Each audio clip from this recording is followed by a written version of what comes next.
ಸಲಾರ್ ಸಿನಿಮಾದಲ್ಲಿ ಪೃಥ್ವಿರಾಜ್ ಸುಕುಮಾರನ್ ಅವರು ನಟಿಸಿದ್ದಾರೆ. ಈ ಚಿತ್ರದ ನಿರ್ದೇಶಕ ಪ್ರಶಾಂತ್ ನೀಲ್ ಅವರು ಪೃಥ್ವಿರಾಜ್ ಅವರಿಗೆ ಬಡೆ ಮಿಯಾ ಚೋಟೆ ಮಿಯಾ ಸಿನಿಮಾ ಒಪ್ಪಿಕೊಂಡು ನಟಿಸುವಂತೆ ಪುಷ್ ಕೊಟ್ಟಿದ್ದರು. ಈ ಬಗ್ಗೆ ಪೃಥ್ವಿರಾಜ್ ಅವರು ಹೇಳಿಕೊಂಡಿದ್ದಾರೆ. ಪೃಥ್ವಿರಾಜ್ ಸುಕುಮಾರನ್ ಅವರು ಬಡೆ ಮಿಯಾ ಚೋಟೆ ಮಿಯಾ ಸಿನಿಮಾದಲ್ಲಿ ಖಡಕ್ ವಿಲನ್ ಆಗಿ ಕಾಣಿಸಿಕೊಂಡಿದ್ದಾರೆ.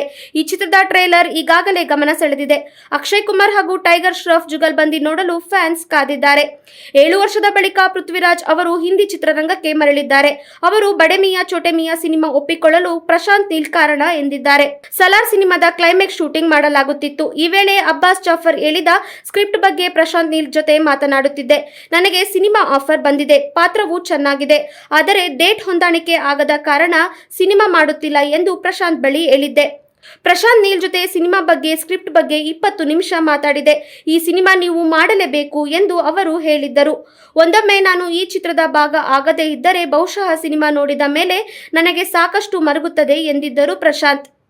ಪೃಥ್ವಿರಾಜ್ ಅವರು ಒಟ್ಟೊಟ್ಟಿಗೆ ಸಲಾರ್, ಸರ್ಜಾಮೀನ್ ಹಾಗೂ ಬಡೆ ಮಿಯಾ ಚೋಟೆ ಮಿಯಾ ಸಿನಿಮಾ ಶೂಟಿಂಗ್ ಮಾಡಿದರು. ಇದಕ್ಕಾಗಿ ಸಾಕಷ್ಟು ಎಕ್ಟಿಕ್ ಅನುಭವಿಸಬೇಕಾಯಿತು. ನಾನು 2 ಸಿನಿಮಾಗಳನ್ನು ಒಟ್ಟಿಗೆ ಮಾಡುತ್ತಿದ್ದೆ.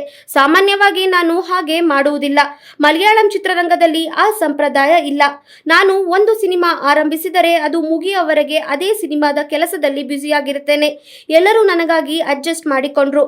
ಇದರಿಂದಾಗಿ ನಾನು ಉತ್ತಮ ಸಿನಿಮಾ ಮಾಡಲು ಸಾಧ್ಯವಾಯಿತು ಎಂದರು ಪೃಥ್ವಿರಾಜ್.